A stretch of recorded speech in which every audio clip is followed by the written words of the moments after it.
Bobanga tonnaweza myaka 18 njagala kutegeeza bye tugenda mu by'abantu bakulu tebikwatako. Genda ofumbe chai. Omaze okutegeka engoye ezogenda okwambala enkyango ogenda ku ssomero. Oba olinze kuwulira vaani ng'ekuba engombe otandika okubuna emiwabo atutawanya nyini. Mpitako. Genda. Brother Wile azze wano ng'agamba nti sozi kuno si kukigwako kwennyini. Nina message ezi wano zagenda okwogerako ne katusoke tumufune. Mpozi nsabo nzikirize nsooke nzijewo kano tulina olwaliro amazaalibwa ga sister fo mulungi bannange. Shami mungoonyirira nga wanyuma ng'olabika bulungi. Bannange abaana ab'obulenzi oba mulaba oba nze ndaba obubi. Timasava tenga gotcha. Mama. Shamim, happy birthday, sweetheart. Happy birthday, sister mulungi. Amazaalibwa amalungi mukama banempya nkwagaliza omusajja ow'ensonga. Nkwagaliza omusajja nga awena mwaka moli n'eddirisa. Nkwagaliza omusajja nga ali mu samuli n'akatungulu. Bannange nkwagaliza birungi, nkwagaliza bisinga. Happy birthday, sister Shamim.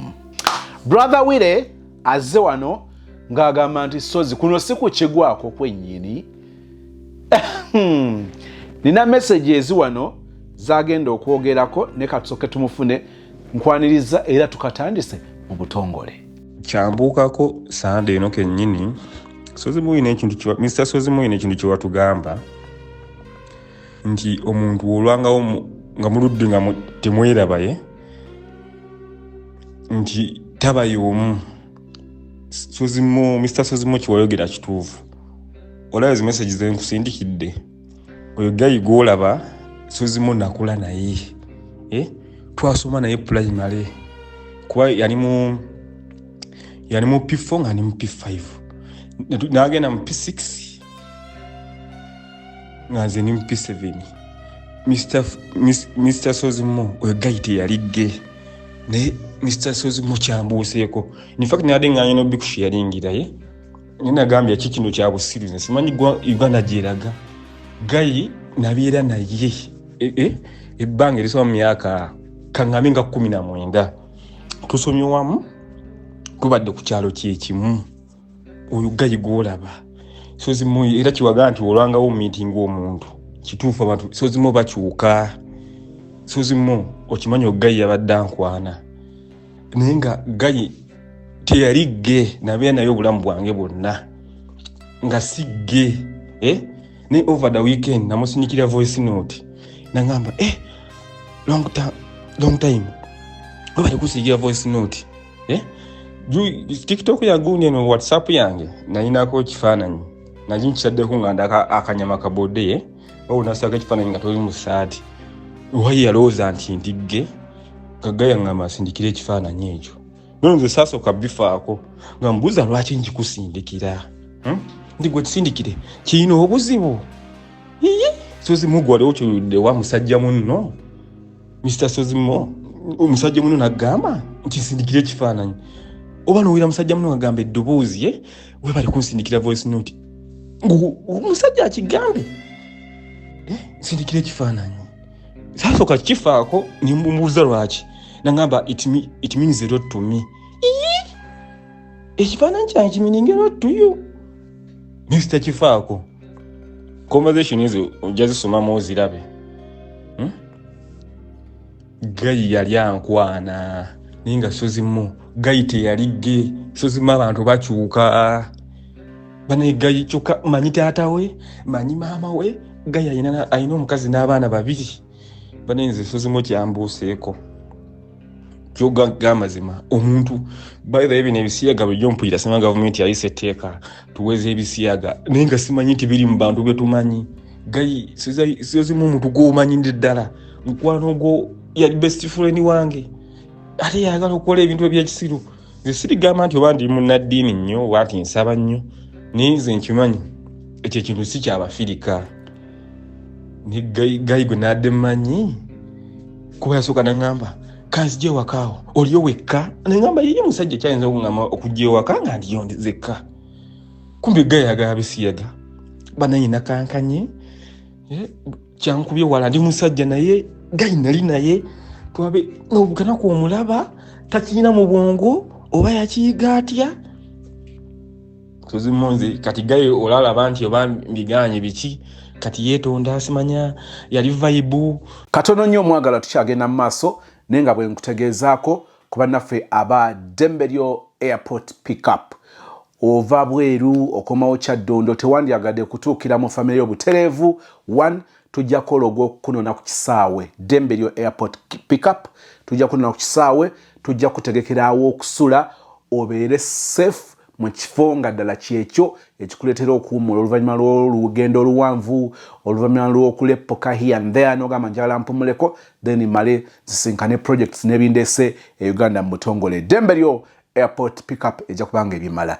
Madam Nancha Beatrice ayongera okutegeeza ku bufo buno obusufu bwenzikiriza nti obwetaaga. Atlanta baffe balungi ennyumba yiyo mpya gwagisookamu eri ku bugazi bwa 50 by 100 erina master bedroom eri self contained erina n'ebisenge birala bibiri byebisobola okukola ng'ebyabaana oba ekimu ne kiba ky'abaana ekyabagenyi toyi ziri bbiri ez'omunda mulimu effumbiro dining ne sitting yes buloba so inbox me oba munkubireko mwenna ajagala nyumba nnungi nnyo mpya tegwagisookamu tubuuza video ye bujuuko mulooza mulaba estate ye bujuuko ettaka likyali ddene naye bali kutwala ploti speed olwayo tugenda kufuna ploti ndowooza neighborhood ogiraba vyo giraba olaba amayumba agali wano olaba enkulaakulana eri wano kumpi nnyo n'ekkubo toweza kilomita 2 eri kilomita 1 n'ekitundu okutuuka ku estate tuzimunzi kati gayi olalaba nti oba mbiganye biki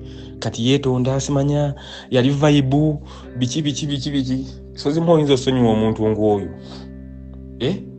oyo gayi yali ankwana bannange kino ze sikirabangako bannange sigudyo simanyi nti ebisiyaga biriyo ate munange ndowooza omuntu oba ayiga kiyige muze ndowooza omuntu afuna abagusitula wonna mbuuziza bayiga oti ebisiyaga nti nagenda mu bbaala nefunayo gayi ng'alinga mukazi we natuuka eri mu loogi nga musajja ne mugamba tonimba naawe ng'otuuka mu loogi tugeze oli omukwanidde mu bbaala nga musajja w'otuuka mu loogi w'otuuka mu loogi omukozesa bukozesa nengamba nze namukozesa yampoomera naye sozima abantu bakyuka era nze by the way nkwebaza nnyo kuba gundi YouTube ye etuyambye nnyo okuyiga abantu bakyuka omuntu gwe wali omanyi obulungi nti William nga n'ebisiyaga mwena tayinza nakyogirako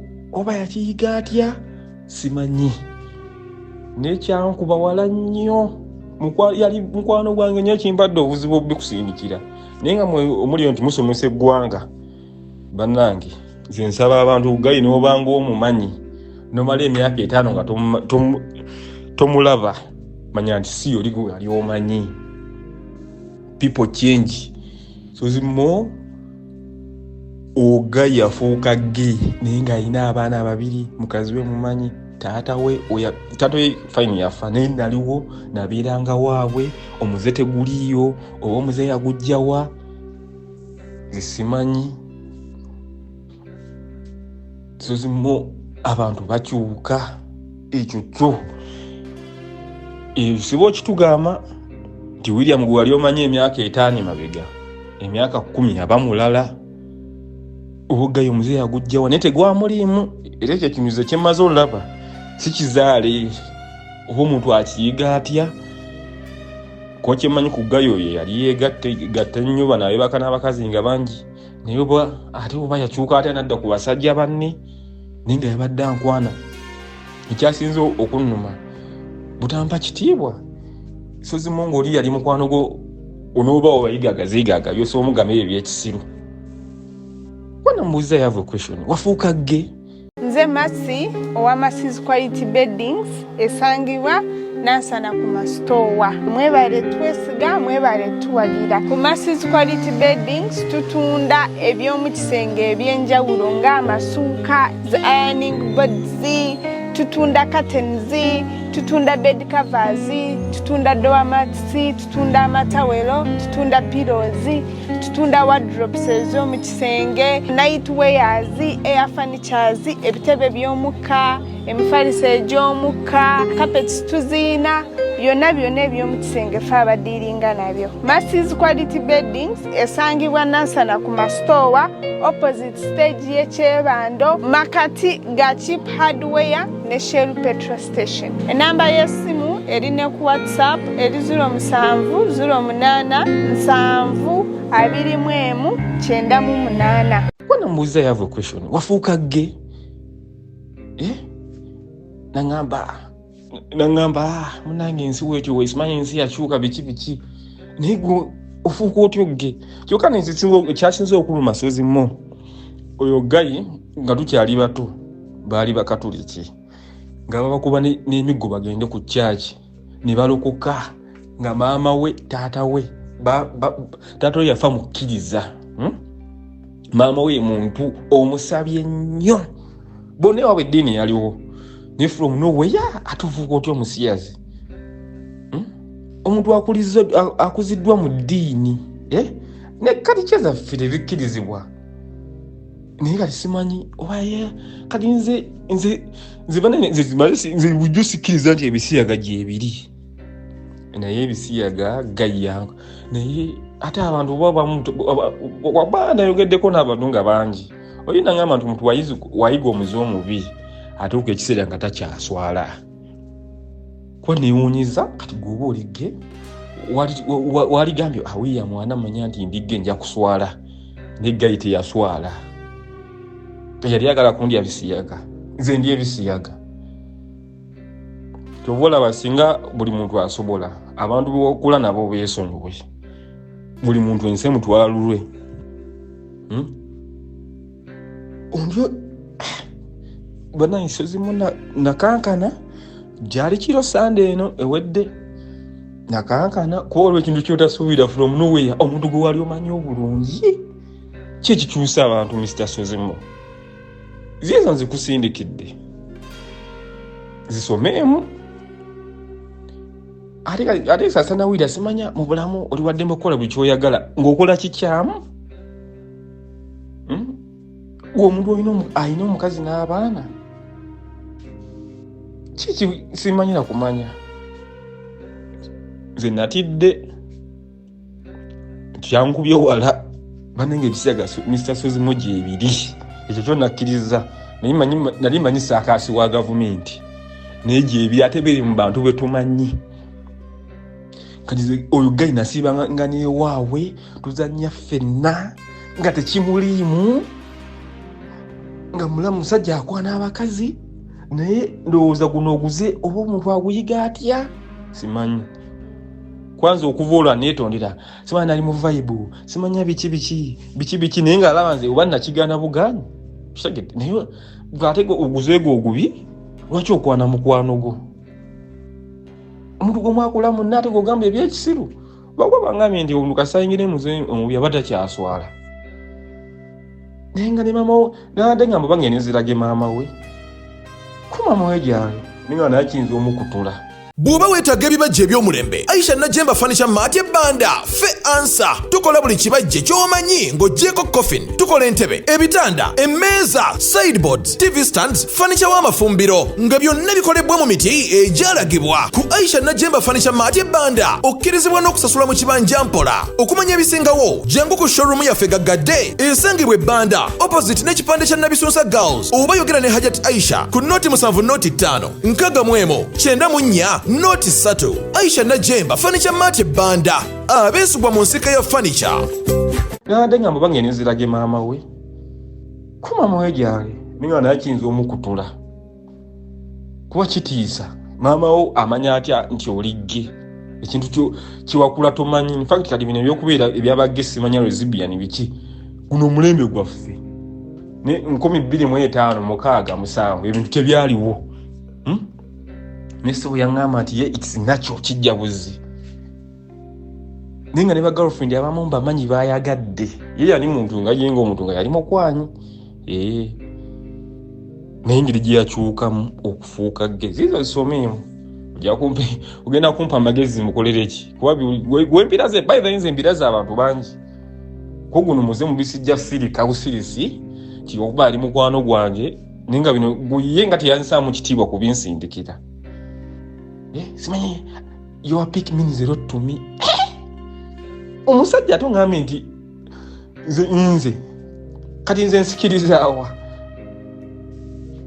banayinaka Mr. Sozi nakankana ekintu ekyo kyankuba wala nnyo esirigamba nti oba nsaba nnyo baki naye at least nze nkimanyi mu buwanga bwaffe mu ddiini ne mu mbeera za bulijjo musajja muno oyinza mwegombako ki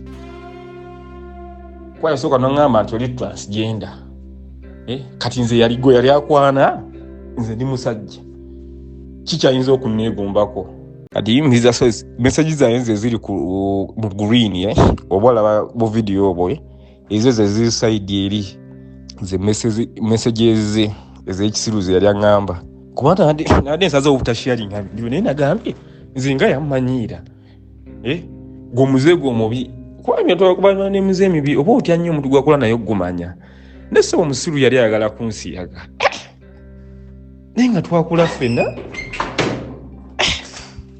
baba ebino ebintu bituufu twolaba abayisa amateeka mu parliament nga tulowooza byakusaaga naye sozimu omuntu gwewakula naye tiyali musiyasi namwana y'emyaka 19 tayiteegera nawo bintu byakusiyaga ate yabiyiga atya simanyi nakumanya nze wekikasaba kiŋŋamba ate ekisinga okunnuma alina omuwala amwagala yamufuna bali mu sinyafu amuzaddemu abaana 2 omuwala oyo gayi gwe yasookerako yali first cat we amwagala obana naye nyene mbirage mukazi we kwayadde Tonda nsonyiwa biki kate bintu ngotonagamba muntu kintu lwaki etasooka nalowooza kigenda kuba kati fe abategeera oli Muganda teri waludde ku bisiega kuva dda nadda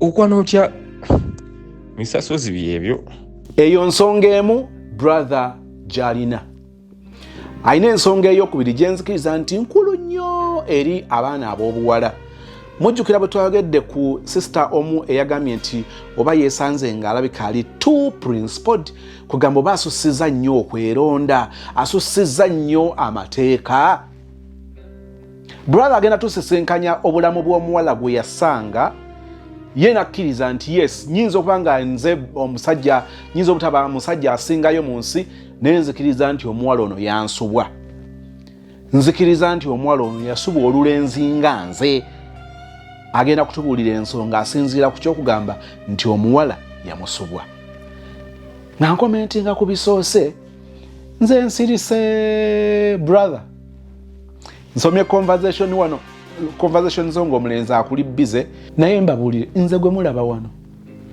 buno bufiitingi bwe nyambala nga bundeetedde emirerembe ne buno busweta panti obwavu bujja kunnuma naye sente ezesirira ku nsi ze sente z'omwana omulenzi ng'oyo agidde mmwe inibokisi zange zisirikidde ebintu brother ndowooza kati ntoba n'obulamu bwe buti for the last 10 years nkiddamu for the last 10 years mu mwaka nzisinkana okusomoozebwa bwe kuti ndowooza okuli mu bantu kale at least ekitono nga 3 n'ogusembyeyo nasubwa ekintu ekinene nnyo nze singa simukyandabako wane Uganda singa simukyandabako singa ndi eri wala era bwe boogera Canada omuntu oyo nga nzigira kati singa ndi Canada nze Sozi nabuuzaako omuntu omu ku bendaba abadde nnyo ensonga mu kulwanyisa ebintu bino nga mubuuza lwaki abantu bano omuze guno si mwangu gwakubajjako yambuulira ekyama mpulira nti okukyogera wano ne bwe oyagala jangu mu inbox twogere yangamba nti olaba abantu bano si ssente busente mbuze sibasiba mu bintu bino. Nambuulirayo ekintu ekirala ekibasiba mu bintu bino. Yaŋŋamba nti olw'okuba nze musoose okukimubuuza ate tuli off record n'alyoka akimbuulira. Naye mbabuulire bino kambyogere wano. Temubusalamu butambuza buno kano kasigale wano. Mulaba nze engeri omwana ow'obuwala gyandabikira obulungi. Bwe njogera ku mwana ow'obuwala gwe njogerako mumutegeera temumumanyiira. Bwe ndowooza bwe ntunulira omwana ow'obuwala bw'anfaanira obulungi nga talina kye twakoze nga mulabye bulabye okuva waggulu waati nenzira mulaba mu kifuba nenzira mutunulira nina engeri gye ndaba ng'ensisi teriiko nnaku. Nkugamba nga olumu mala kuddangulu bwe nti ndyoka ntegeera nti Uganda tulina ebinnya tulina bingi ebitusoomooza byolaba nga omusajja atulemeddeko. Naye nga ntunuulira omuntu oli Jesus kaakati nkugambye ne bwe mulabulabi bwe nti okumanya oli ate abeera mulala nnyo. Nsanga busanzi lugoye lwe ng'oba tannajja n'ennyingira nina olugoye lwe. Kakati ogenda eno gye tugira panties zaffe waliwo wentekeezanga waliwo wentekeezize waliwo lwensikayo kuzizaawo nensikayo busindabeko bulabi.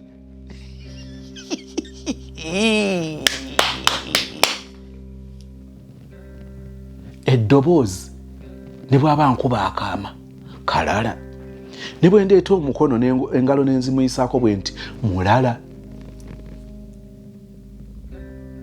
Oboge kakati ate babuulire njagala nkyogere wano nga tuli bantu bakulu abanywa kyayo kyanga tebamutuwoleza ekirungi nataddeko wali nti by'abantu bakulu. Tolina ngeri gy'oyinza kugeza ku buwoomi Katonda bwe yateeka mu kitonde ekikyala. Temunjogeza temunsokoola kale olyoka oli omuntu ng'akudoodoomera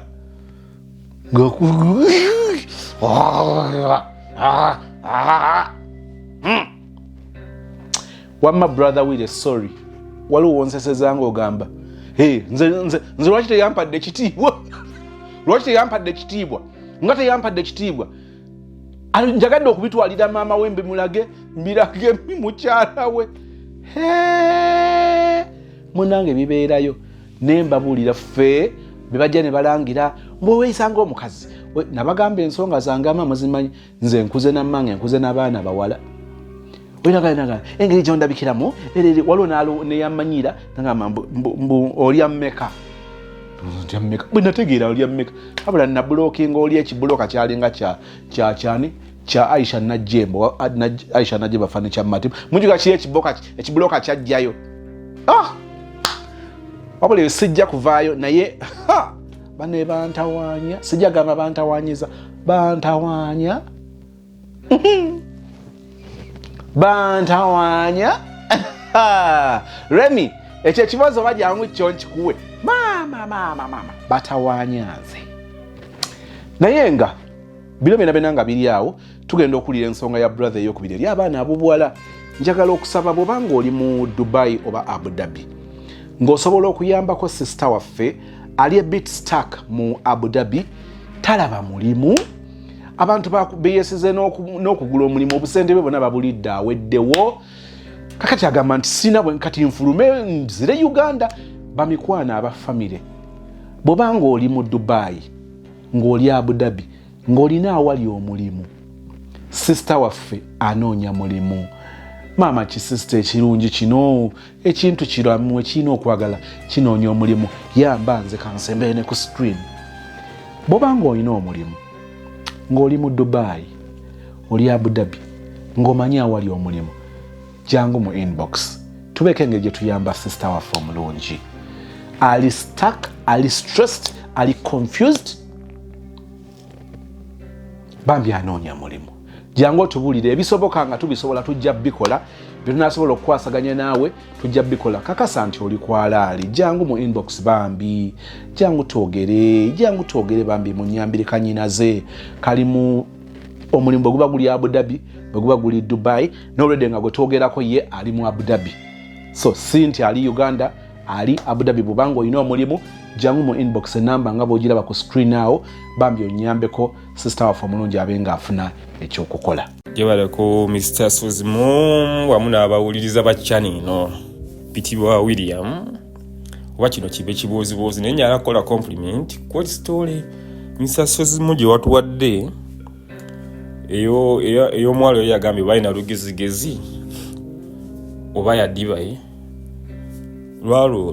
lwali olwo ninako ekifo wenkolera kati waliwo gayi mukwano gwange gayi mugagga lumu ngajja yali mukwano gwange nnyo ng'omuntu omanyi ng'akwagala nnyo yajja n'omuwala Mr. Suzimo nga mulungi naye mugamba mwala nga nkubye mpa ku nnamba ye gayi ngamba naye omuwala onaamusobola nga yina empisa embi ze saakifaako ng'omanyi otawuliriza ffe abavubuka gayi ampa nnamba kati nga wayitawo ebbanga nga nkubira omuwala Mr. Suzimo yina kyoyogeddeko nti abawala beepulayisinga abawala beera nti value yaabwe yaggulu baagala bagagga kati nze ekyantuukako naye sikirabangako nakubira omuwala nemukubira hello yani William kati ng'omuwala ekibuzo kyeyasooka okumbuuza bannanga bawala muwulirize omuwala yambuuza ovuga mmotoka ki saagala basajja baavu bane Suzimo nakyewuunya kuba process kyemmanyi process y'okwekwana eba yasooka kumanya muntu ate abawala abamu ino kiyiga nti mu bulamu bw'ensi muno kale ffenna abantu n'oba okola mukwano Suzimo omuntu nga naafuka mukwano gwo owaddala tekitandikirawo ku budde obwo obanga onaamufunamu ebintu tekitandikirawo omuwala Mr. Suzimo yambuuza ovuga mmotoka ki bane nakyewuunya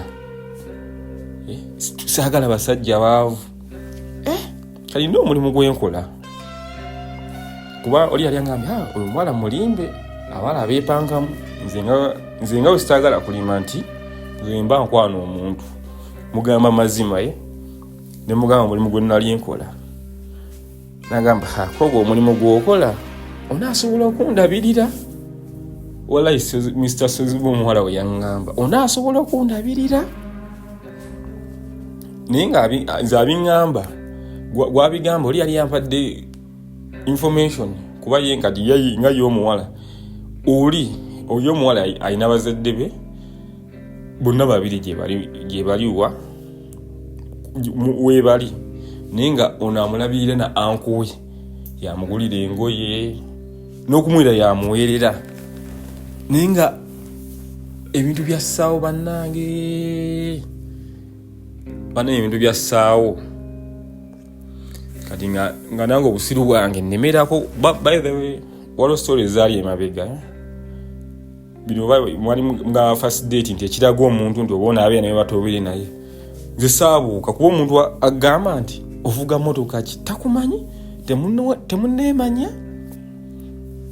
nga tubeera muwala nange obusiru bwange nnemerako ne Mr. Sozi era nga kyoyogedde abawala ate bwakibayo n'oyiga nti omuntu ofuuka omugagga asooka eno ng'ali mwavu terigubazaala nga mugagga nti William bamuzaala mugagga kati omwaya yali tamanyi nti ndamu naye kasente akatinitini nga tupepeya nguza iPhone yatandika ng'agamba nyala saala basajja baavu atandise okukola ki atandise okugamba ataddamu meseji zange biki nze nga saafaayo ne ekisaasi nga twawula babe abawala abamu yemwe mweremesa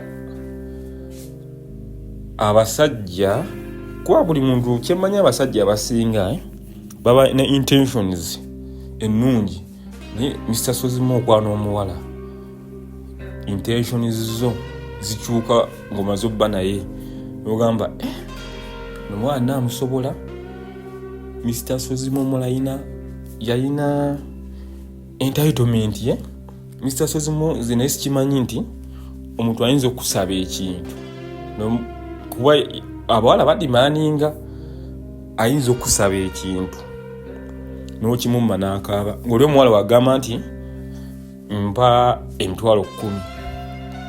Sozimo n'omugamba siina banaye omuwala ng'akaaba akuba essimu ng'akaaba whatsapp voice note singa akaaba ng'akaabya ddala amaziga banaye nze nali simanyi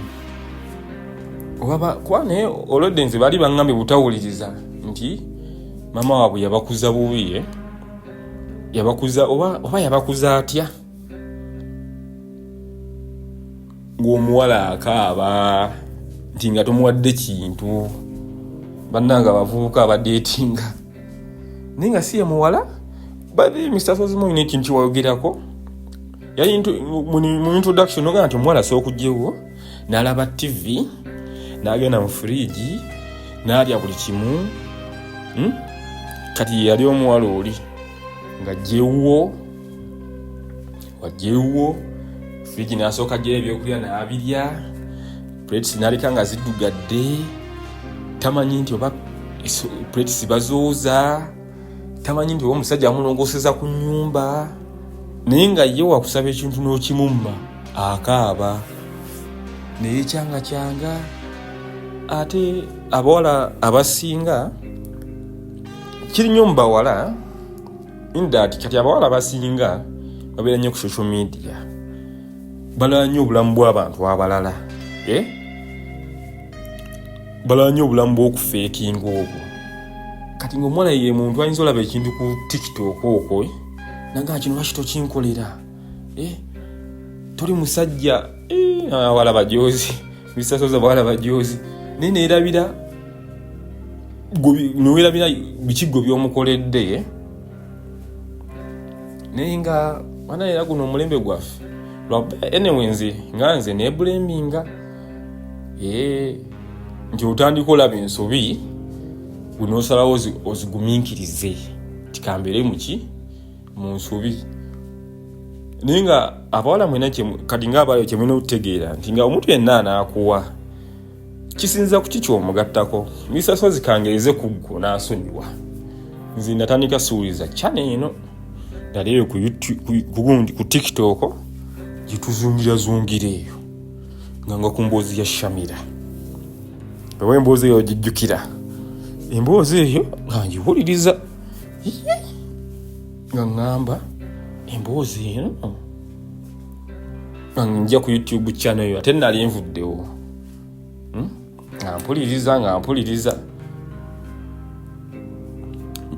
Mr. Sozimo atuuse last year wategeka ekivulu nze ng'omuntu naye sigenaako mu kivulu kya muntu naye olw'okuba nalaba nga Mr. Sozimo alina ffenna kyatugattako kyampaliriza ningamba kubaga amazima Mr. Sozimo nagamba nali mu business asobola kujja ninga nemba sijja sobola kujja at least kangule ticket naye nga kyenyemba njawolaga example nti kalize Mr. Sozimo naye simumanyi naye omalazula buzuzi naye omusajja ku byabaleetedde ku byabagasse ku bye muyize notagenda mu kintu kye kati n'abawala omwali badde nti omuntu nga tonnamusaba kintu sooka olowooze ki kyomugattako Sozimo abawala balina entitlement era singa nze nsaba nnyo singa woliza channel eno fe abamu tugamba oba olumu tugaba nnyo kuba waliwo story ez'owulira kati waliwo sister waffe anyumya story wagaya yalina ebitege nga gaya asobola okukyaza omuwala n'atamuwadde na transport n'ogula ebyokulya nga tayagala naye Mr. Sozimo fe abamu tubikola tuli responsible nti omuwala tayinza kujjawo n'aviirayo awo tayinza kukubira nti njagala kino at least kyofuba nnyo naye in most cases ebiseera ebimu omuntu okyuka bukyusi kati omuwala anzize ku topic eri munansonyiwa okulandagga yatandika nga agamba simanyi saagala abasajja baavu ovuga motoka ki last year last semester ono anko we yamala ne yeekyanga kuba yaŋŋamba nti ekyamu ekyanza ng'omuwala basula bonna mu nnyumba y'emu naye ng'omuwala anko we ne wajjamu engoye n'azisuula nga omanyi n'azisuula awo kuba anko yange baasuulanga engoye mu kisero kimu naye nga nti ng'omuwala akwata engoye n'ayozaamu ezize eza anko we n'azikola ki n'azireka kati anko yatuuka ekiseera n'anyiiga n'agamba tuition asembayo sigenda mukuwa neyeekyanga omuwala nga addukira eno ewange babali bamubanya 2.6 agamba akaganya okukola ki omuwala olode yali yeekyanze so zimu ine ekintu kyowagira nti abawala abo beekyanga waba alina kyayagala n'akomawo ewuwo ako aneekyangiddeko oboso onyamba bane tuition ono mumpe bakole ki nkole semester eno esembayo bantikkire so zimu nze katonda ambiseko akasubi ina omulimu gwange nkola era ninawo n'akasente akasobola okukubizaawo ng'omuvubuka so zimu omuwala nga addukira ewange ndagana tuition zaali ndi nnyo 2.6 naye yali yeerabidde nti oli gwe yagamba nti saagala musajja mwavu ovuga motoka ki ate gye yaddukira so zimu nagaana sente naziina ate ng'osoozimuwa kuba okusoma kwa makulu mu bulamu bw'omuntu n'oba talibeera naawe mu bulamu naye n'ozimuwa n'omugamba agenda akole ki asome kuba ffenna ekituyambye okutuuka wano ffenna abasinga tiwasomako so zimu nagaana nga nkyajjukira biri yambuuza ovuga motoka ki saagala basajja baavu naye nga ye bazadde babiri gye bali ne zaabalimu okulwezinga 2.6 zokka abantu babiri ne zibalema naye nga olumu ekibalemesa naddala mu abawala omuntu sooka omumanyi ate ne baako kyomugattako ne wataba 6 kali nga bawala kye bagamba ne omuwala nojja nolira mu bintu byoli nolekawo tobyozezza bannange abawala mu community entitlement seezo abasajja buli omusajja ajja okukukwana ebiseera ebisinga abaakwagala ne munnange omuntu akyuka bukyusi ate nze katonda yali yannyamba Mr. Sozimo primary saakwana secondary saakwana ne campus maze kuva campus nenkwana naye nga bana ebintu bya relationship si byangu omuntu nakusaba ekintu n'akaaba ate at some point njampa abavubuka amagezi omuntu nga takola mwewale kuba omuntu ayinza omuwala nga kati omuwala nga ayinza omuntu ayinza okusaba emitwalo 10 nomugamba siziinaawo naye kyanga bannange namala ne mubulookinga ne mumuleka ebigambo brother byayogedde bwe bisanga omuwana ow'obuwala afumiitiriza birimu ebyensonga olumu tusaana okusooka okunyeenya ku mitwe yes oli ajagamba nti bwe mba nazaalirwa mu nnaku nga nkulidde mu nnaku gye nnwanyisa okulaba nga sigibeeramu sigizaaliramu sigifumbirwamu it is a yes and no olumu ebimu ku bisoomozeza abaana ab'obuwala kwe kubanga ewammwe muli ku 0 nga muli bubi nnyo n'ofuna omusajja ng'alina nnyo njagala babuulira bino okuggyako ng'ogenda mukuutanga ebigere omukolenga masaagi oyavulenga okuva ku geeti ng'omwaniriza naye ebiseera ebisinga obufumbo bwe butyo bubeeramu nnyo okunyigirizibwa mbuuza nti butya olw'okuba oba tolina bargaining power mbabuulire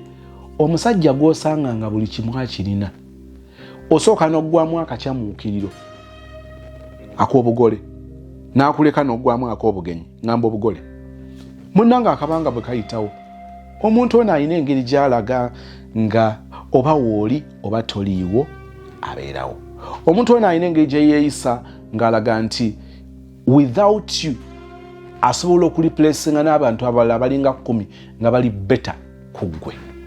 Aba alina endowooza nti ssente zisobola omutuusaako buli kimu. Aba alina experience y'ekyo mbaaniza mu inbox mutwe stories zammwe byenjogerako wali obisisenkanye. Obufumbo bw'omusajja gw'osanze ng'alina buli kimu. Ne bwe mubeera mu mmotoka ne musoowagana gamba nviira mu mmotoka fuluma mu mmotoka yange. Waliwo obuntu obuyitamu obwo obukumalako emirembe. Era mbabuulire okufumbirwa omusajja omugagga ng'omusanze buli kimu akirina. Obeera bubeezi maidi ali modern. Nti maidi ono maidi amuzaalamu, ono maidi basula mu buliri bwe bumu. Njagala kukikutegeeza. Okufumbirwa omusajja nga buli kimu omusanze akirina. Kanziremu statement eno ani. Okufumbirwa omusajja n'omusanga nga buli kimu akirina. Naye nga bw'omugeraageranya n'ewammwe gy'ova ng'enjawulo nnene oba oyolekedde akateebe. Ogenda kubanga ofaananira ddala maidi. Enjawulo ya maidi ku ggwe nti gwakuzaalamu kitegeeza musula mwembi. Naye ebisigadde oba wa bulijjo. Toyina bargaining power. Mujja kwagala abasajja abalina ssente. Naye mbabuulire bwakutunuulira asobola n'okulaba ng'entebe ye ya bbeeyi okusinga ggwe. Motoka ye ya bbeeyi okusinga ggwe. Ezo z'olaba ebifaananyi bye bye yawanga. TV screen eyo gy'olaba y'amaanyi ne remote ya muwendo mu maaso ge okusinga ggwe. Osanze buli kimu akirina. Amaka ago bw'oba oyogerwa owulirwa kitono. N'olumu okwogera kukulabika ng'okutuusa oluwalo nti naawe oyogera naye ng'ebyensonga tebabiraba kubanga buli kimu omusanze akirina. Abaana ab'obuwala mukyaye nnyo ekyokugamba nti mutandike abasajja muzimbe abasajja bammwe. Naye njala kukutegeeza bw'olabango bankyogere ntya munfune. Abaana ab'obuwala Ivan, abaana ab'obuwala mwegumbulidde enkola y'okugamba nti temwagala kuzimba basajja kubanga abasajja be muzimba babayisa bubi. Njagala kubalabula. Olaba ng'omusajja gw'ozimbye akuyisa obubi n'atakujjukira. Oyo ekigambo kyenkozesa n'atakujjukira. Bw'olaba ng'omusajja gw'osanze mu mbeera embi n'omuzimba n'avaamu n'atakujjukira oba n'akwerabira, omuntu ate omuzibu okwesembereza yoyo gw'osanze nga buli kimu akirina. Nga baamuzimba oba nga yeezimba nkiddamu. Bw'abanga omusajja gw'asanga ku zero n'omutuusa waggulu mu bitiibwa akwerabira, ate omuntu atali mwangu kwetantala yoyo gw'osanze nga baamuzimba oba nga yeezimba. Bargaining power eriwa kubanga ono olina n'amaanyi agoogera n'oga kale gwe nasanga nga talina kyali nze muzimbye bino byandibadde biridda wasinga sajja. Owulira ebigambo by'oyogera. Njala kubuuza ono gw'osanze nga buli kimu alina ogenda kwogera ki? Kubanga olunayogera nga gamba owange gwajegera kiki kyolina kuliko ebbaati lyo? Ennyumba eno kuliko ebbaati ly'olijjeyo. Mugenda ne mutuuka mu maka ago ng'ekyamaanyi ky'oyinza okuba nakyo lwe lusiddiiku lwe muleese n'ogula buppule n'ogula sokisi n'ogula buvesiti. Naye ogenda okutuuka ennyumba nga yali teyeetaaga nnyo na consent yo ku biki byagenda okozesa. Entebe yagenda mu Aisha Najemba Furniture Mart n'alyoka agula furniture ow'omulembe n'amuleeta n'amudesigningira effumbiro n'amuleeta n'amudesigningira eddiiro. Aisha Najemba byonna n'abimala. Bwe yatuuka mu kisenge n'alyoka agenda ewa Masses Quality Beddings enansana ku Mastowa opposite stage y'ekyebando wansi wa Epic Motel.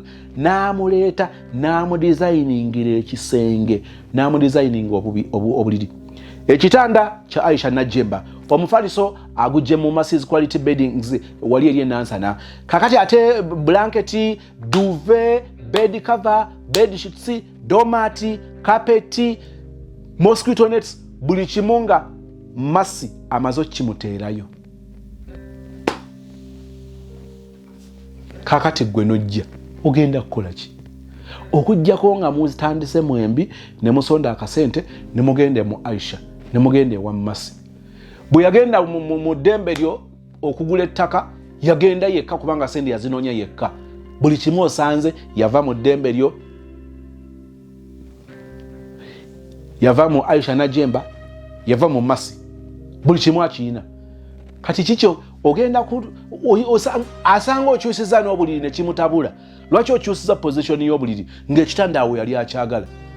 Muli mu nnaku mbabuulire, bw'olabanga gwe wazimba akukaluubirira, manya nti gw'ogenda okusanga nga bamuzimba ng'oba yezimba ate ye agenda kukusina. Birungi si birungi, yonna bibi. Naye ŋŋambye nti awo bwe kigaana, then ate wali nkukakasa nti ekizimba kiba kisambye eddagala. Kiki enjagala okutegeeza? 1, abaana ab'obuwala bw'oba osobola, kati naawe kolayo ku ssente. Ate noonya omusajja munnange nga mujja kwogera ng'olina ky'oleeta ng'alina ky'aleeta. Obufumbo nga tolina bargaining power.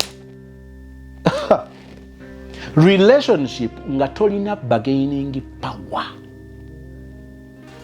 Ate obwo bugendeko mpola, ojja kuwunzika otuyimbira kali tewali ebirungi nga tewali lyavu, abire saasinga nakati ali eyo kinakaaba, talina mirembe ebyomukwano bwe biba, guba mutima tomunenya, ne bw'olisanga ng'anobye tekwali kusiima kwe.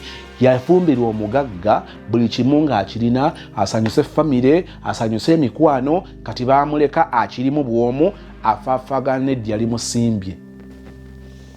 Ng'obuuza omusajja emmotoka gy'avuga, sente z'alina ku akawunti, lwakuba nti Uganda tetulina nnyo biwandiiko biri awo bisobola kurevealinga bulungi financial status ya muntu. Obula kusooka mutuma bank statement, alina ebyapa bimeka, abirina luddawa, byenkana bitya, Mairo landi, Kabaka landi, kugamba ali ku kibanja, byonna ojja bibuuza omusajja. Ne bw'obibuuza nga tolinaawo wadde okwo tekuba kumanyiira oba kuba kiki ekirala. Njagala bategeeza nga bwe muli mu kunoonya ku ssente, mulabye obuzito bwazo, muyige okuwa abasajja ebitiibwa. Ng'obuuza omusajja kaki kaakoze oyo agala okukuwasa, oyo akukwana.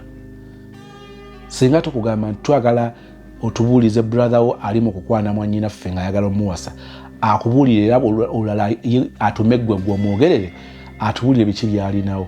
Nze Becky Sozi owa Remo Beauty and Wellness Parlour Esseeta. Mu bimu ku bye tukola mwe muli body massage therapy, facial treatments, counseling services. Gw'omwana w'omuwala ovaamu akaswa akabi, gife ebbaawo waffe abakyala, obundula amazzi amakyafu, wazibikira enseke, bw'onookosa gife ebbaawo ono gw'ojja otuweera obujulirwa. Tulina kofi ono alimu ebirungo 6 mu kintu kimu. Gano Dama Coffee 6-in-1.